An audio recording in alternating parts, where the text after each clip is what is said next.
7 milhões de quilômetros quadrados. É muita coisa, né?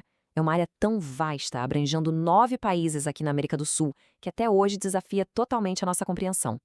A Amazônia é muito mais do que a maior floresta tropical do mundo. É um ecossistema gigantesco onde a própria natureza parece conspirar para manter o desconhecido muito bem escondido sob aquela folhagem densa. Olá para quem gosta de ir direto ao ponto. Nessa análise visual de hoje, a gente vai descer das nuvens que cobrem as copas das árvores até o solo sombrio e os rios subterrâneos. A ideia é fazer uma jornada superestruturada, começando pela ciência macro que sustenta o clima global e, gradualmente, descascando essas camadas da floresta até chegar nos fenômenos mais profundos e, bom, ainda inexplicáveis. Então, vamos dar uma olhada no nosso roteiro. Ele está dividido em 5 partes: a imensidão desconhecida, exploradores e cidades perdidas, a vida selvagem sombria, culturas e ritos e as fronteiras do inexplicável. Vamos lá? Parte 1. A imensidão desconhecida. Quem acompanha o tema já sabe que a floresta funciona como um pulmão verde insubstituível, absorvendo bilhões de toneladas de CO2. Mas olha, essa engenharia natural vai muito além das folhas que a gente consegue ver. Entra aqui aquele conceito fascinante dos rios voadores. Imagina só correntes maciças de vapor, totalmente invisíveis, cruzando o céu. Elas são formadas por bilhões de litros d'água que as árvores transpiram todos os dias. Essa dinâmica transporta mais água do que o próprio rio Amazonas na superfície, regulando o clima de regiões super distantes, tipo Argentina, Uruguai e o Chile. E o ponto crucial aqui é o seguinte: se o desmatamento continuar enfraquecendo esse sistema, existe um alerta científico severo de que a floresta pode simplesmente colapsar e virar uma savana seca. E se a gente olhar para baixo, o cenário é igualmente grandioso. Em 2011, a ciência fez uma descoberta daquelas: o rio Anza. Imagina que, a 4.000 metros abaixo do solo da floresta, corre um sistema hídrico oculto com os 6.000 quilômetros de extensão, chegando a incríveis 400 quilômetros de largura em algumas partes. Diferente dos rios da superfície, essas águas densas e quentes se movem a passos muito, muito lentos, avançando só 150 metros por ano. Isso mostra a complexidade geológica silenciosa que sustenta a bacia amazônica. Parte 2. Exploradores e cidades perdidas. Onde tem imensidão, tem também a obsessão humana por dominar o espaço, né? E isso acaba revelando histórias de cidades que a selva simplesmente engoliu sem deixar rastros. Uma das lendas mais sombrias da exploração moderna começa lá no início do século XX, quando o britânico Percy Fawcett construiu uma teoria sobre uma civilização super avançada no coração do Brasil, que ele chamou de Cidade Z. Daí, em 1925, ele entrou nas selvas do Mato Grosso com o filho dele e um companheiro, e simplesmente desapareceu. O mistério ficou tão forte que nas décadas seguintes, mais de 100 pessoas morreram ou desapareceram tentando refazer esses passos e solucionar o enigma. É como se a floresta tivesse absorvido não só o Fawcett, mas muitos que foram atrás dele.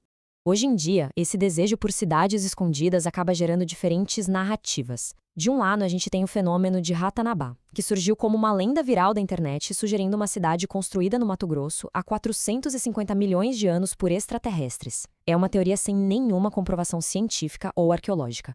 Mas, em total contraste, a ciência revela verdades concretas e absolutamente incríveis, como os geoglifos do Acre. Imagens de satélite descobriram mais de 450 estruturas geométricas imensas feitas por mãos humanas lá pelo ano 1000 a.C.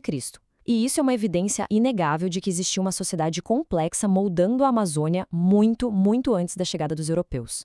Isso ilustra muito bem como até mesmo a geografia bruta inflama o debate sobre civilizações escondidas. A gente tem formações inacessíveis tipo o Monte Alcón, lá no Peru. Ele tem uma simetria de pirâmide tão perfeitinha que levanta aquela dúvida incessante: será que é só um capricho geológico ou uma ruína monumental construída por civilizações antigas? E tem também a imponente Cueva de los Tayos, na fronteira entre Equador e Peru. Ela foi explorada nos anos 70 por figuras bem notáveis, como o astronauta Neil Armstrong, e essa caverna é o centro de muitos rumores sobre túneis subterrâneos e placas de metal com escritas esquecidas. Parte 3. A vida selvagem sombria. Bom, trocando a arqueologia pela biologia, o foco agora vai para a vida que espreita nas sombras da floresta. É só tentar conceber aquele silêncio pesado e úmido da selva fechada, de repente quebrado pelo som de um leve estalo seco no chão. Esse é o ruído da aranha Golias andando. Com 30 centímetros de tamanho, é um predador robusto que caça pequenas aves, acredite se quiser. E olhando para os registros fósseis, a Terra já abrigou verdadeiros monstros, tipo a Titanoboa. Era uma serpente de 15 metros e 1 tonelada que dominava os pântanos tropicais. A biologia atual ainda abriga aparições bem difíceis de encontrar, como o cachorro-fantasma, um animal tão arisco que virou até presságio espiritual para muita gente, além de relatos não confirmados, porém impressionantes. O explorador Franz Hermann, lá em 1907, jurou de pés juntos ter visto um réptil gigantesco, parecido com um dinossauro, emergindo das águas do rio Purus. É realmente fascinante observar como a mente humana cria mitos a partir de verdades biológicas, alinhando as descrições de criaturas folclóricas com suas possíveis raízes na ciência. O famoso e aterrorizante mapinguari, com seus pelos ruivos e, dizem as lendas, uma boca na barriga, é frequentemente associado pelos pesquisadores à memória cultural de uma extinta preguiça gigante pré-histórica. Já a boiúna, aquela colossal serpente preta das lendas que destrói canoas, tem um fundamento bem claro na anatomia da gigantesca anaconda.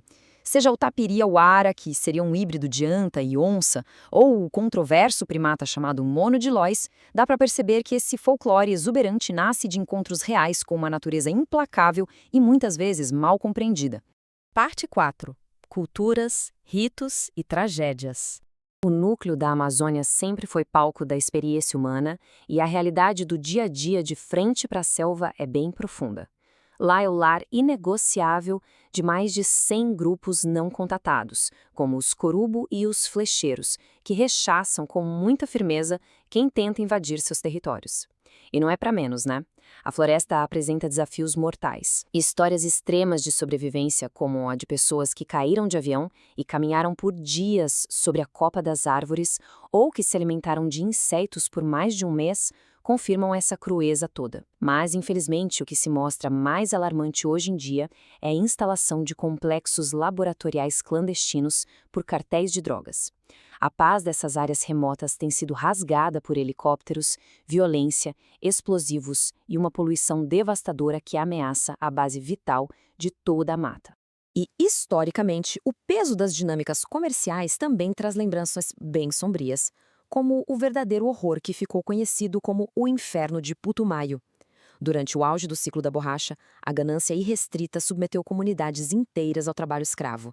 Foram 10 anos de torturas e mutilações sistemáticas contra os trabalhadores que se recusavam ou simplesmente não conseguiam bater aquelas cotas impossíveis de látex.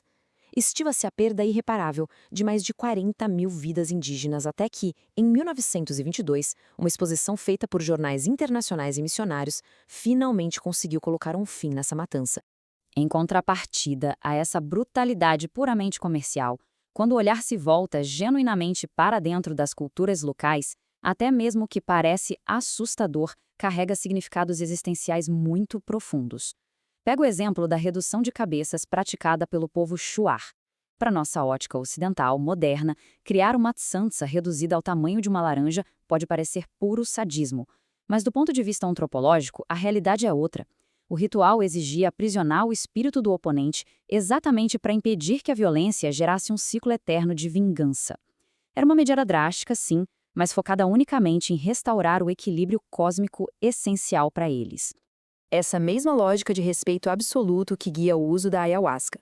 É super importante frisar que essa preparação ancestral, baseada em cipó e plantas, não tem espaço nenhum para ser tratada de forma recreativa.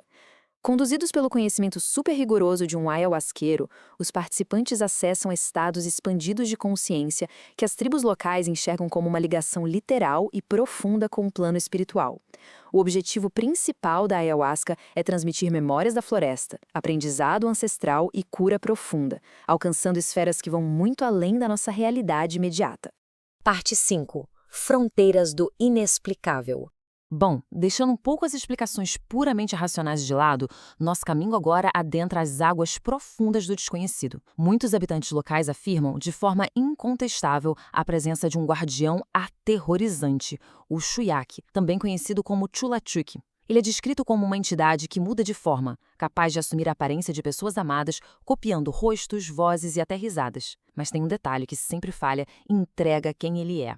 um pé deformado. A lenda diz que esse espírito espreita entre as árvores visando forasteiros que destroem e desrespeitam o ambiente. Ele hipnotiza essas pessoas e guia todas elas por caminhos circulares em direção a uma dimensão oculta, onde o próprio conceito de tempo simplesmente se dissolve. Sinistro, né? Retornando rapidinho aos relatos do explorador Percy Fawcett, que a gente mencionou lá na seção de desaparecimentos, existem alguns detalhes bem perturbadores que antecedem o mistério final dele. Muito antes do seu sumiço definitivo, um dos diários dele trazia um relato no mínimo incômodo sobre os Maricote. O texto descreve um ataque, numa parte super remota do Mato Grosso, por uma tribo composta não por humanos modernos, mas por imensos homens macacos. Seres cobertos de pelos espessos, atirando flechas com arcos rudimentares. Seria esse uma espécie de elo perdido guardado intacto por milênios sob as folhas amazônicas? E para fechar o cerco do inexplicável, a gente tem o relato do renomado fotógrafo Loren McIntyre. Em 1969, ele acabou se separando da equipe e foi parar no meio de uma tribo absolutamente isolada, os Maioruna. Sem conhecer uma única palavra da língua do cacique, o McIntyre relatou ter compreendido nitidamente as ideias e visões do líder indígena. Ele até batizou esse fenômeno de outra linguagem. Seria uma transmissão totalmente fluida de pensamentos que ocorria de forma telepática, sem emitir um único som, pulando os ouvidos e projetando as ideias diretamente na consciência. Telepatia entre árvores antigas, geoglifos maciços enterrados sob a terra verde e predadores que parecem ter sido esquecidos pelo tempo. Todos esses elementos provam que o nosso entendimento atual sobre esse ecossistema gigantesco está apenas, de verdade, arranhando a superfície. Então, fica aqui esta reflexão provocativa no ar para todo mundo. Com civilizações inteiras, possivelmente ainda ocultas pelas copas das árvores, e comportamentos que rompem totalmente as margens da ciência moderna, qual será o próximo segredo imenso que a Amazônia vai decidir revelar? É uma ótima reflexão e a expectativa é que essa exploração de hoje tenha ajudado a organizar novas pesquisas